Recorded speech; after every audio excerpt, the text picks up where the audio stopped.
Well, here it is, ladies and gentlemen. Here it is. While all y'all love Michael Jordan, sometimes I dream that he is me. And the last dance has got y'all in y'all groove. Okay, Bulls fans. I'll get jiggy with you.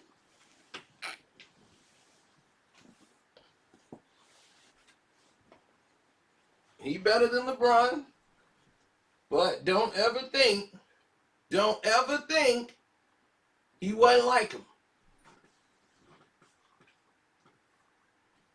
What does that mean?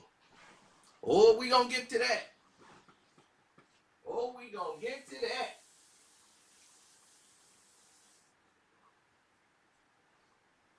Let's get to that, shall we? Now, let's talk about it.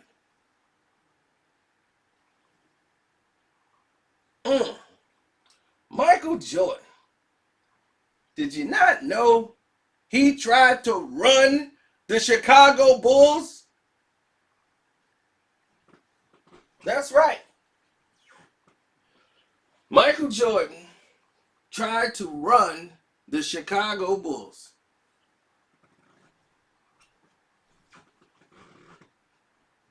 Yeah. Tried to get Jerry Krause fired. Even did an interview saying, I'm going to get to drive this guy out of here. I'm going to get this guy fired. All his rants in the media about Jerry Krause trying to get Jerry fired. Now I'm here to ask the people who are here, because this documentary really dumps on Jerry Krause and disrespected him, that other players in the league who have watched this is like, man, they never knew. People here in Chicago, we've always known how Michael felt about Jerry Krause and the players and all of these things here, but wow, the way they felt about Jerry and to be that disrespectful to him,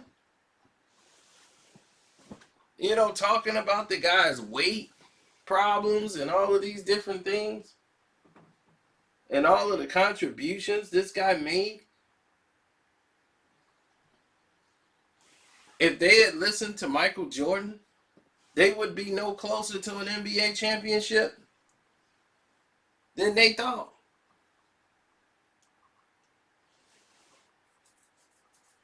It was the pieces he put in place that made things happen.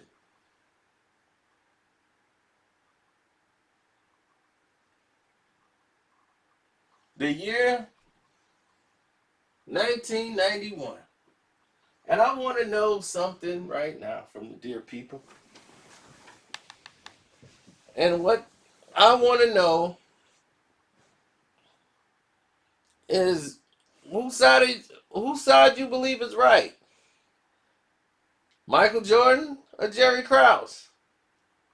Do you think Jerry didn't do his job? Or do you just think Michael did his job in spite of Jerry?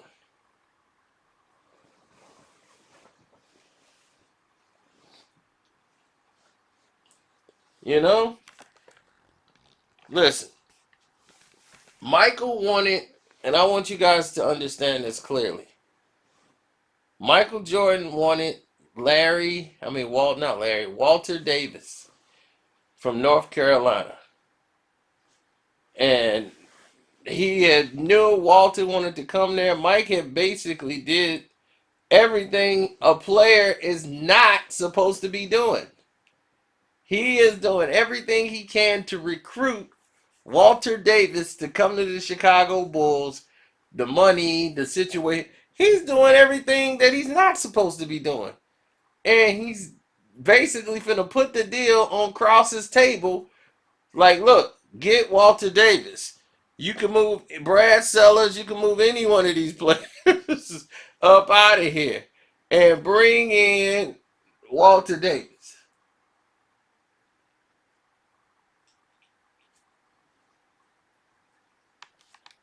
Michael thought this was the best move for the Chicago Bulls. And he was really happy and thinking, this is the move. So, in January, the Portland Trail Blazers ended up making a deal for Walter Davis. And man, Michael Jordan came there and started throwing stuff in the locker room and going crazy. And he was in a mad mood, punching the locker. Crazy mad. I mean, furious mad. And Jerry Krause was avoiding him. Jerry was not going to be around practice, and they told him, like, you shouldn't be here, Jerry, because this is not going to go the way you want. Because Walter Davis is in Portland. And Michael talked to Walter, and he's like, man, the Bulls didn't seem like they wanted me at all. That pissed Michael off, and he went and did an interview right after that. And they was doing the Spurs Western Conference trip. And they went to San Antonio. And Michael Jordan was right there, came out, had on the sunglasses. He ain't say nothing doing doing the shoot arounds, but man, was he ticked off. And he came right out and just let them have it. And Michael Jordan gets on the phone. He's calling Jerry Reinsdorf. And he said, Krause, he done effed up everything again. He can't do it right. If I was general manager, we'd be a better team. And Reinsdorf had to tell him, he said, you're the greatest player that ever lived, one of the greatest competitors in the game, but, you're still a player, and you got to understand that. And he's bringing up Elgin Baylor. We need to get a general manager in here like Elgin Baylor and and all of these different things.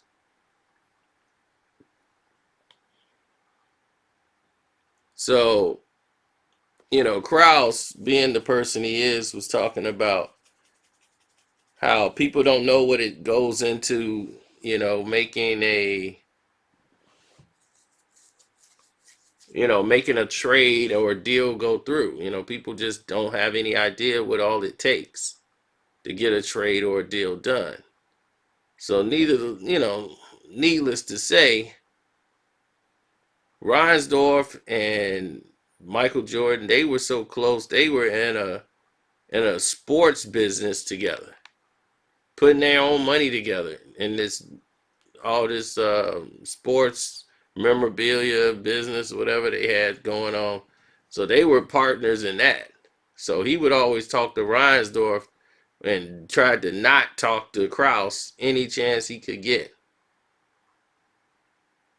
See, Reinsdorf wanted to renegotiate Jordan's contract by cutting him in on investments. So the NBA caught winds of it and said that any such profits Mike would receive would count under the Chicago Bulls salary cap, unless Michael Jordan had invested and put his own money into it. So once the NBA saw that, Jordan didn't care for, Jerry Krause or anybody else to replace him.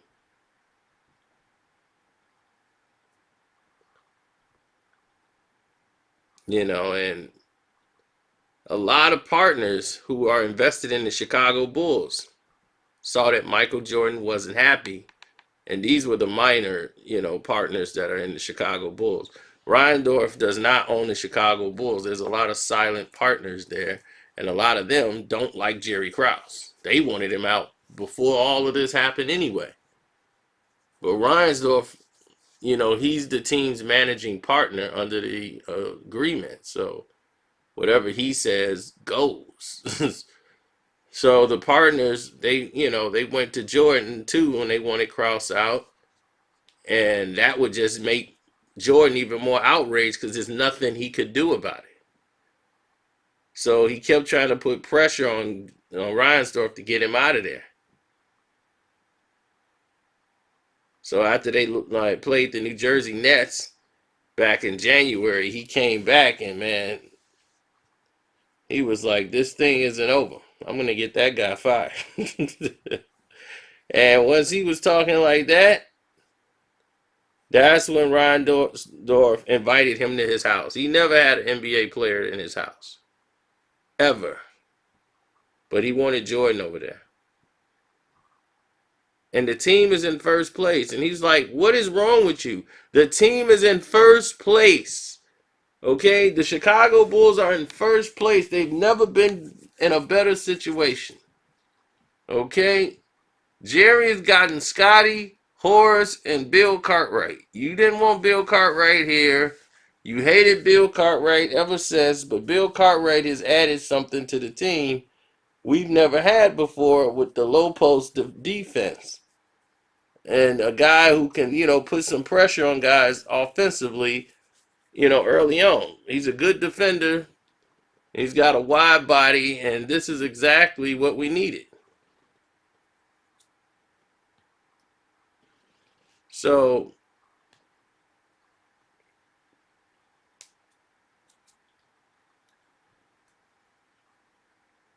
Michael was thinking more, let's get Elgin Bell out here.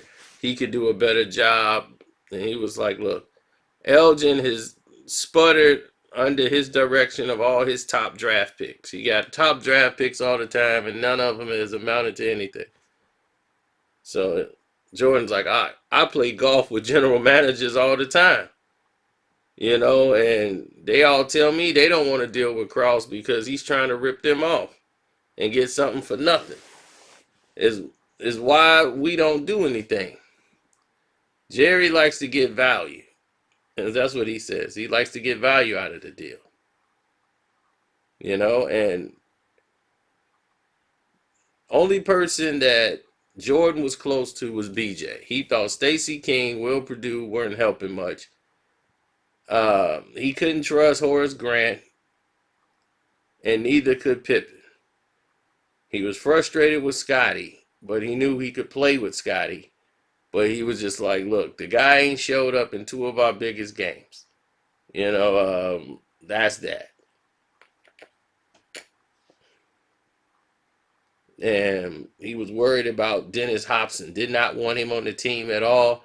Felt that was his position, and the money that they spent to bring him over was a waste, as well as the waste of drafting Tony Kukoc. Mike felt we don't need neither one of those guys. We needed Walter Davis. That's who we needed. Or what about Tony Campbell from the Timberwolves? He played with the Lakers. We can get him from the Timberwolves. We have a guy like Tony Campbell, somebody who can do that. Or let's get LaSalle Thompson of the Indiana Pacers.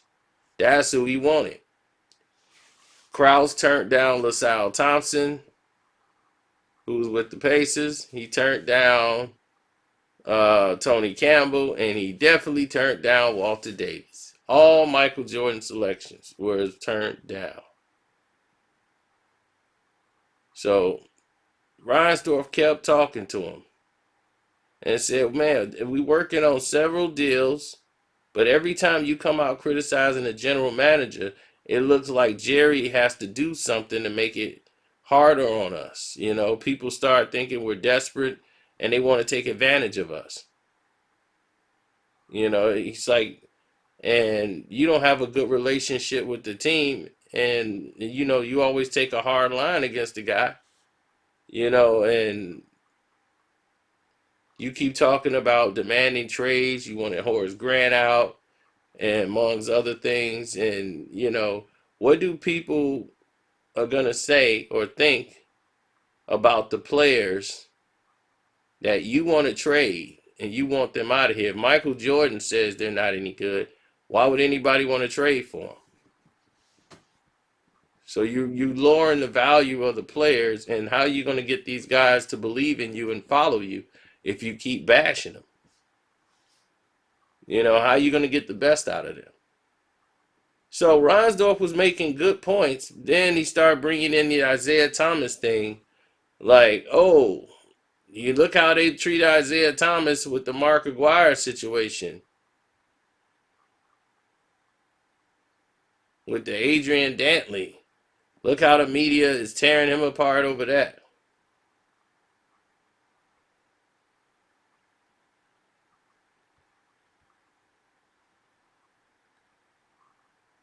So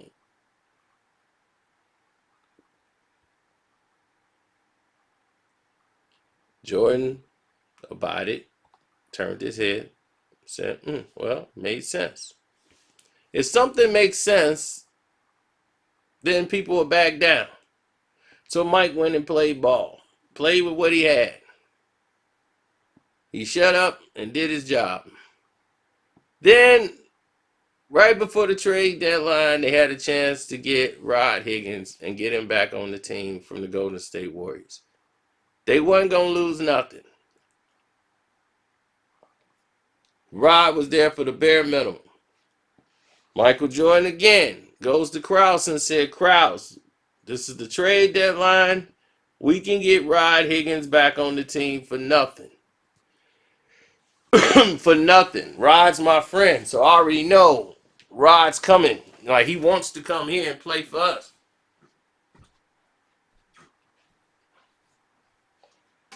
Krause said we will seriously consider it.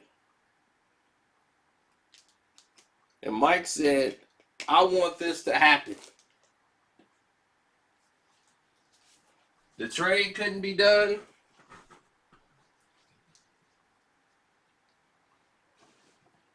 Michael Jordan starts to berate Dennis Hobson as he blames Dennis Hobson and the money that the Bulls gave Dennis Hobson to bring him there as the reason why Rod Higgins isn't there, and Hobson isn't worth a can of spit compared to Rod Higgins.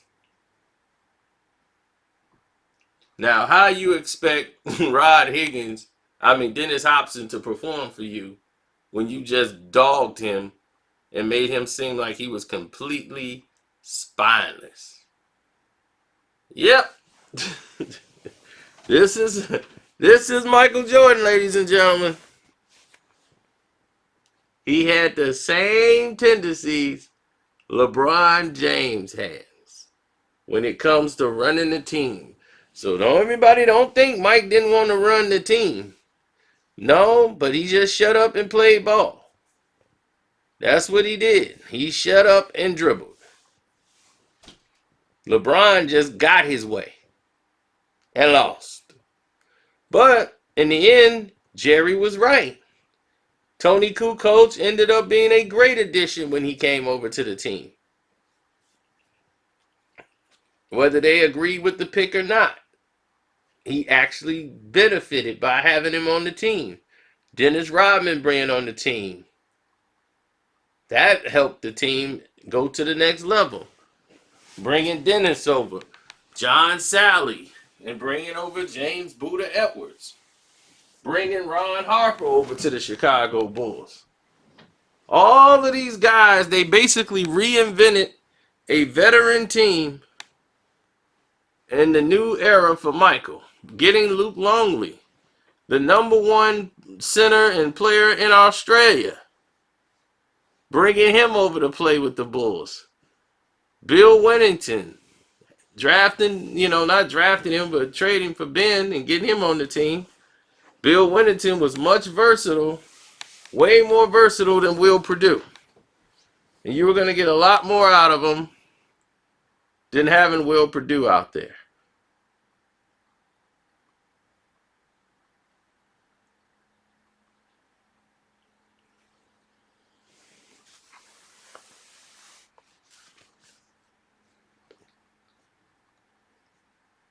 So Don't forget, hit up my Cash App. The name is Carcino on the Cash App. And thank you, sincerely yours, for your Cash App donation.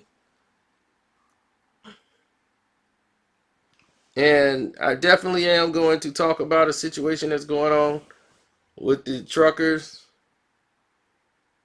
No doubt. So, on that note, I'm out. Much blessings, love, peace, and hair grease to everybody out there. And yes, the Patreon is on fire. And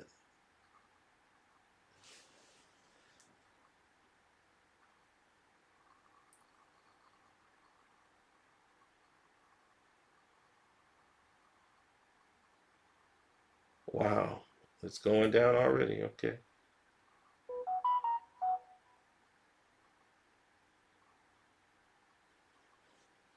All right, here we go.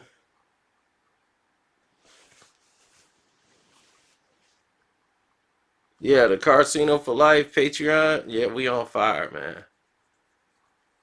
We're talking about the Portland Jailblazers on the Patreon today. So definitely check that out.